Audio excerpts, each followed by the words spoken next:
ఉగ్రజ్వాల దాచినావో రుద్రుడా,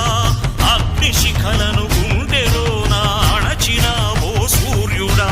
పరశ్వథమును చేతమూనిన పరశురాముని అంశవా, హింసగణ జగ ధ్వంస రచనను